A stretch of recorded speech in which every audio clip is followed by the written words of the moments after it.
With just a few more days to go for submission of both online and offline admission forms, and before the expected yet dreaded sky-high cutoffs of Delhi University are declared, last-minute changes to admission guidelines has left both parents and students in a confused state of mind. Today on the show, we will focus on all those major issues, right from the implementation of choice-based credit system and what it means for students, to maths being made compulsory for BCom honors students. But before any of that, let's go over to my colleague Simar, who's joined by a few students. Yes, Abhishek, I'm in the South Campus of Delhi University in Gargi College, one of the offline centers for DU admissions. Just a few days to go now, and the admissions, both offline and online, will soon come to an end. I have two very young girls with me, Ishita and Shruti. Thanks so much for talking to us.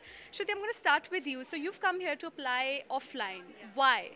Because offline is a bit easier than online, and sometimes you get very lazy to open up the net and you're mostly surfing the net. Yeah. And here you can just see the campus, you get to know what people are actually here for.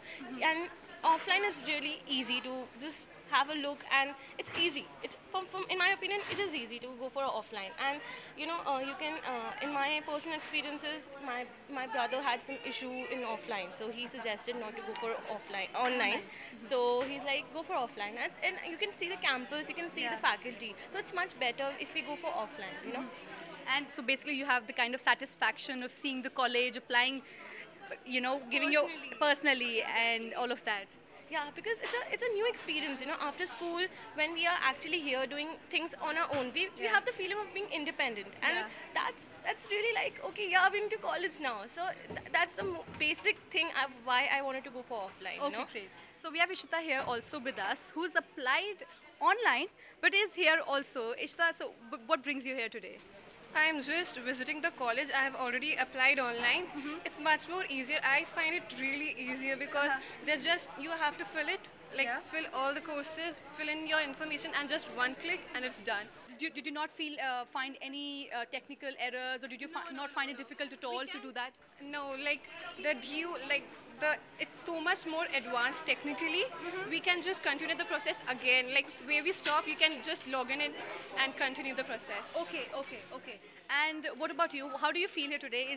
I mean, you've come here for offline admissions, and do you see a lot of help around you? Yeah, there's a lot of people who are helping, and they're very polite to talk, and it's good. You know, people should be helping you, and if you're here, you're getting help. What else you want? Okay, so let's talk about the kind of courses you girls have applied for. So what's in store? See, I belong from humanities stream, so I've applied for courses which are good for humanities student. So I've applied for law, I've applied for political science honors, history honors, and English honors. So how much did you score in class 12?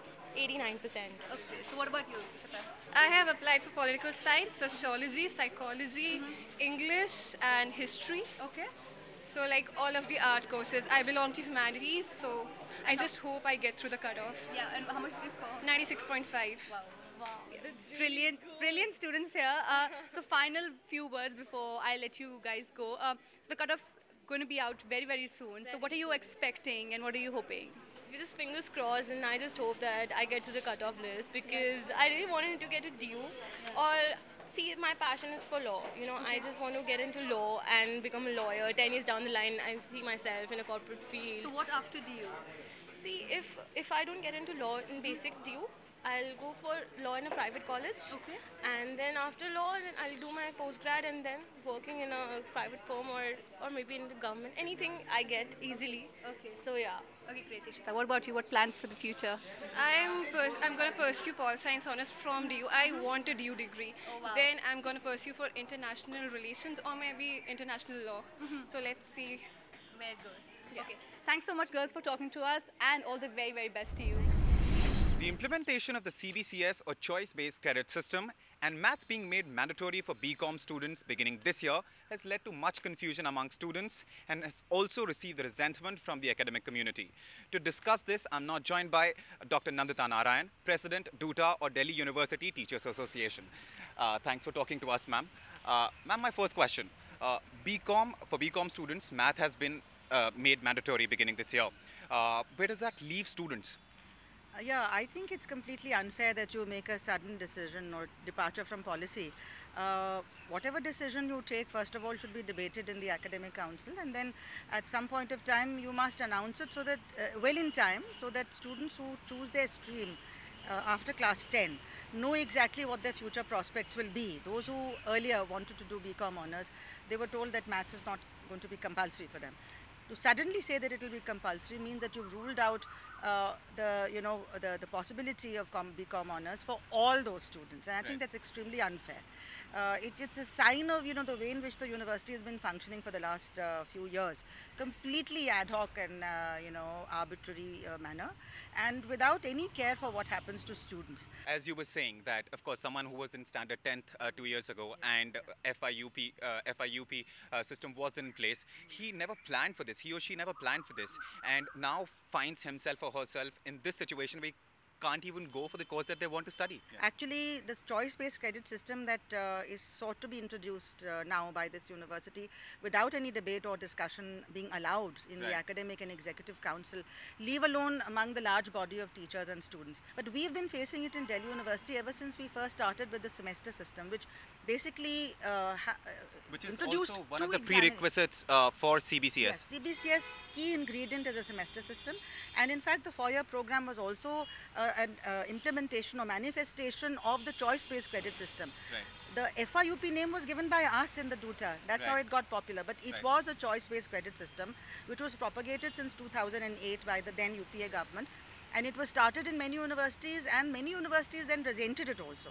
Kerala state set up a committee, and the committee has given a scathing criticism of the semester system and the so-called choice-based credit system, which is not feasible in Indian conditions with huge student-teacher ratios, lack of infrastructure. You can't actually give any choice. And what you end up doing is massively diluting the main discipline, the rigorous study of the discipline, which actually leads to the formation of the mind. The independent thinking, the creative thinking comes from there. You can really damage a whole generation of students. To do it again in an even greater hurry, with even less consultation and debate and less preparation. Which has been one of the arguments that this time the preparation which was for FIUP was far better than what it has been for CBCS. And it has been implemented with much less preparation. So I wouldn't say, far better is very relative. That was terrible, and this is far worse. There's no doubt about it. I was giving an example the other day, the Maggie noodleization of our entire curriculum. This is exactly what they're doing, and it's not so far-fetched an analogy, because this is the fast food culture that they're introducing in higher education, and it's being forced all over the world. Would you say that CBCS is another way of bringing back the FIUP system? It is exactly the same thing, because they have the core course, they have the elective courses, and then they have the foundation courses in which they they're calling the value-based courses man-making education, whatever that means, man-making. So that's value-based. Also talking about the correspondence courses, if you look at the distance learning program, Delhi University Open School, well, about 150,000 students, and there is no clarity for them as well. No, they have been destroyed by this change. You see, one of the rules of the Distance Education Council to give affiliation or to give recognition to their degrees is their degrees have to be the same as the degrees in the honours courses. There can be no difference, and there was not. And that is why they could migrate after a year being there. They've for some reason not made the cutoff, and they can then come to a good, regular college. They could shift, and they used to shift, but that was cut off when the semester system was introduced. They still have an annual system. We had a semester system since 2010. So their doors were locked, they were closed off. Second, the Distance Education Council has been threatening them for the last several years with a de-recognition of their degrees. The kind of last-minute guidelines that the university keeps coming up with, be it FIUP, be it the CBCS system, be it the BCom, maths being made mandatory for BCom, where does that leave students? What can students do? How can they prepare themselves? Because if you're in standard 12, you start planning that, well, these are the courses that I'm looking at. These are the kind of colleges I would want to go to. Where does that leave such a student? I totally agree with you. I think it's extremely callous, and the students and their parents and their teachers in schools have to realize that this is what we've been up against. Isn't education the most important tool of empowerment for a democracy? If you take that away, what is left? Thanks for talking to us, ma'am. Thank you so much. We hope the policy-making bodies come up with solutions and put students out of their misery. At this point in time, let's go over to Simar, who is joined by Gargi College Principal, Dr. Shashi Tyagi. Yes, Abhishek, I'm with Dr. Tyagi, Principal of the Gargi College.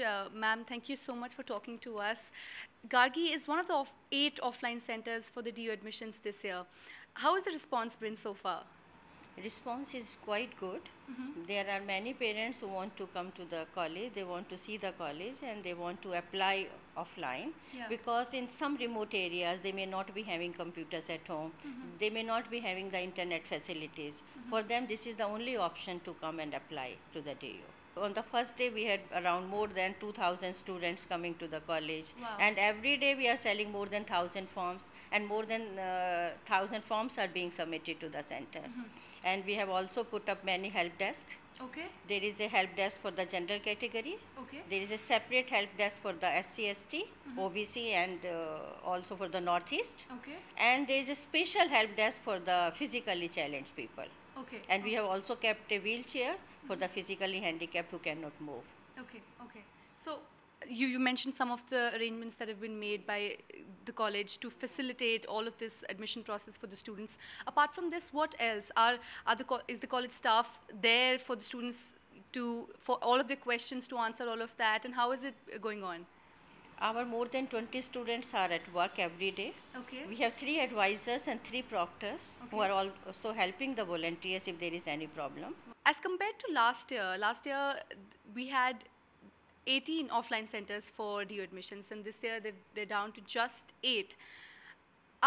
Is it shifting? Is the form of admissions completely shifting from offline to online now? And how is it changing for students? Are students still demanding more offline centers, according to you?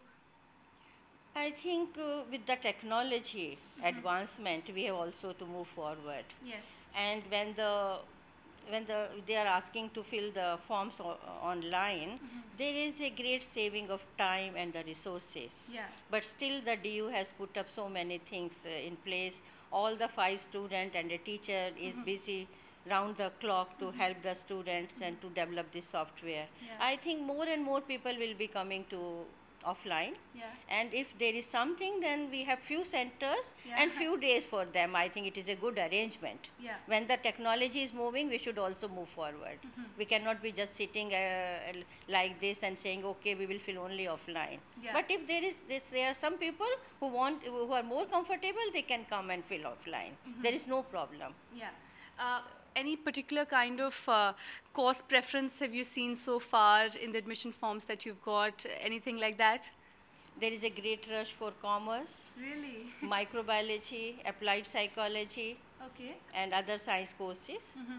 In Gargi College, we have applied psychology honors, and many students, they want to come for this. Also, the BSc honors in microbiology and BCom honors. So that's the kind of response. So the first cutoff will be out very soon on June 25. What are you expecting and what are you hoping to see this academic year? Cutoffs are not going to come down. In Okay. some courses, I think we will have the better cutoff. Okay. We will definitely increase 1 to 3% is a normal thing. Because the marks which the students are getting, they are quite high. So final words before we wrap up today to all the students who are watching, excited and eagerly waiting for the cutoffs. What would you say? I wish them good luck, and I hope that most of them will be admitted to DU. Well, that was Dr. Shashi Tyagi, Principal of the Gargi College. It's time for us now to slip into a short break. On the other side, join us as we bring to you something that will come in handy for most outstation candidates and even students who are trying to find any information about the college that they're applying to, like important phone numbers, directions to the college. Stay tuned.